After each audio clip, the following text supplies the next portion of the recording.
Good morning po. Tayo po'y mag-aral ng salita ng Diyos. The Gospel of Luke, chapter 18, verses 7 and 8. Ngayon, ipagkakaikya ng Diyos ang katarungan sa mga minamahal niya na dumaraing sa kanya araw, gabi. Sila kaya'y paghihintayin niya ng matagal.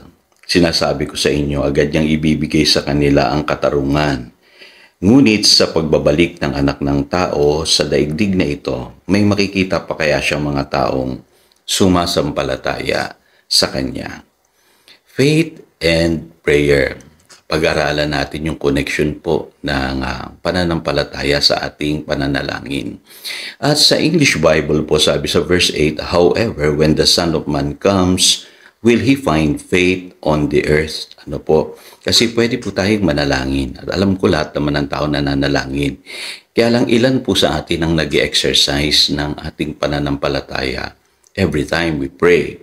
At alam niyo po sa verse 1, ini-encourage ng Panginoon ang kanyang mga alagad na manalangin at huwag mawalan ng pag-asa. At ganun din tayo. Ano po sa buhay na ito, dapat manalangin tayo at huwag mawalan ng pag-asa. So ano po ba ang nagagawa ng pananampalataya? Malinaw po sa Biblia, binabanggit po ang pananampalataya na nakakapagpalipat ng bundok. Ano po? Ngayon, iisipin natin, ano ba yung mga bundok na tinutukoy dyan, Pastor, sa 1 Corinthians chapter 13, verse 2, Mark 11, verse 23, sa Matthew chapter 17, verse 20. So kung ako po inyong tatanungin, ang mga bundok po yung mga problema, obstacles po sa ating buhay. Kadalasan sila ay immovable, ano po, or unmovable. Parang permanente na sila. So, alam niyo po sa buhay na ito, isang katotohanan ang dapat nating maintindihan, ano po. Sa buhay na ito, hindi lahat ng bagay madali. Siguro nagtatanong tayo, oo nga naman, ano, Pastor, bakit nga maraming bagay sa buhay na ito na napakahirap maganap sa aking buhay?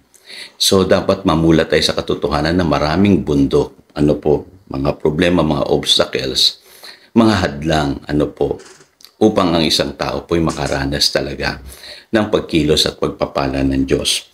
Pero mapapansin niyo po, tanging pananampalataya lamang ang nakakapagpalipat ng mga bundok na yan, ano po. Kasi ang faith po, pagka in-apply natin ng tama, ano po, makakakilos ang Diyos sa ating buhay at mararanasan natin yung kapangyarihan niya. Kaya ako naniniwala sa power ng prayer. Ang sabi po sa verse 7, nakikinig ang Diyos sa kanyang mga banal o yung tinatawag na chosen ones or elects. Ano po?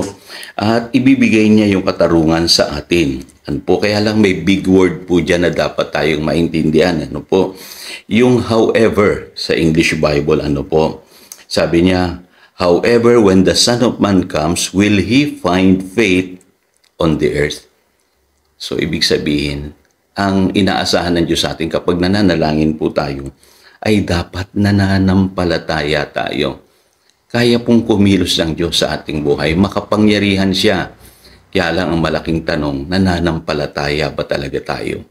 Kaya yan po ang hamon sa atin ng Luke chapter 18, verse 8. At kung pag-aaralan niyo po yung kwento ng babae dito sa Luke chapter 18, ano po, verses 1 to 8, itong babaeng ito ay talagang mapilit po siya at paulit-ulit siyang lumalapit doon po sa judge, ano po, o hukom, na sinasabi rito na walang takot sa Diyos at walang iginagalang na tao. So makikita po ninyo, no, itong babaeng ito ay very bold. Kasi itong babae pong to, alam niya yung kanyang karapatan, kaya ipinaglalaban niya. In other words, alam niya yung kanyang karapatan at hindi siya titigil hanggat hindi napupunta sa kanya yung para sa kanya. Ngayon, bagamat magkaiba po ang Diyos dito po sa hukom na tinutukoy po rito sa mga verses na ito, tayo, pagka lumalapit sa Diyos, dapat alam natin yung atin pong inheritance. Every time we pray, dapat alam natin yung para sa atin. At hindi nyo ba napapansin na ang dyablo, ano po, ayaw niya mapunta sa atin yung para sa atin. Kaya doon nagiging mahirap ang buhay. Ano po, Actually, dito nyo nakikita kung paano kumikilos ang pananalangin. Ano po? Kasi ang diablo hindi yan basta-basta papayag lang na tanggapin mo yung iyong inheritance mula sa Lord. Kaya sa Biblia, sinasabi na we must fight a good fight of faith para makuha natin yung para sa atin. Sabi sa 1 Timothy chapter 6, verse 12. At mapapansin ninyo, si Satanas, pipilitin niyang nakawin yung ating inheritance. Ang diablo, hindi yan basta-basta uupo lang at sasabihin niya, sige, sa'yo na yung para sa'yo. At hindi kita gagambalain. Ang diablo, hanggat maaari nanakawan at nanakawan ka ng para sa'yo. Ayaw niya makita na nai-enjoy mo yung blessings na para sa'yo. Ayaw niya makita na nai-enjoy mo yung healing, yung prosperity, yung victory, yung deliverance. Hanggat maaari ay nanakawin niya yung para sa'yo. Kaya itong babaeng biyuda, lumalapit siya doon sa hukom. Pinaglalaban niya yung para sa kanya. Kaya alam niyo po sa buhay na ito, mapapansin ninyo sa Matthew 11 verse 12, sa kingdom of God, ang nagtatagumpay po ay yung tinatawag na mga tao that are forcefully advancing. Ibig sabihin, handa sila na gawin ang lahat para sa kanila pong mga ipinapanalangin. Ngayon, siguro sasabihin ng iba, di ba Pastor, God is in control naman? Hindi kita ko kontrahin dyan, kapatid, totoo yung statement na yan. Pero mapapansin mo sa buhay na ito, kung hindi ka hahakbang ng may pananampalataya, walang mangyayari sa iyong buhay. Maging sa Old Testament, makikita nyo kapag ang tao po ay humahakbang ng may pananampalataya, may nangyayari pong pagkilos ng Diyos sa kanilang buhay. Ganon din po sa New Testament. Kapag ang isang believer ay humahakbang ng may pananampalataya, may pagbabagong nagaganap sa kanyang buhay. Kaya alam niyo po ang dahilan kung bakit bold po itong babaeng ito, dahil alam niya yung kanyang karapatan. Alam niya po yung para sa kanya at ipaglalaban niya ito. Sa buhay na ito, hindi dapat tayo passive. Ipaglaban natin yung para sa atin. Kasi ang diablo, pipiliting nakawin yung para sa atin.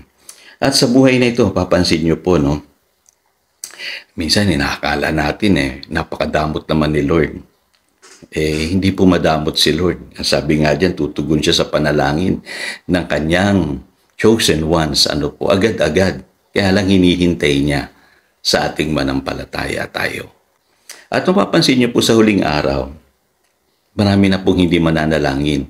Kaya nga po sa Book of Revelations, mapapansin ninyo na ang mga believers sa uling araw, magiging malamig. Hindi na sila nagpe-pray. Magiging tamad sila. Pero alam niyo po, itong pong babaeng ito ay larawan po dapat ng church ngayon. Na matyaga, nananalangin. Hindi bumibitaw. Patuloy na nakikipaglaban. Kasi sa pamamagitan lamang ng pananampalataya at perseverance, tinatanggap natin ang mga pangako ng Diyos. Kaya alam niyo mga kapatid, huwag lang tayo basta pagpipray. I-exercise natin yung pananampalataya natin.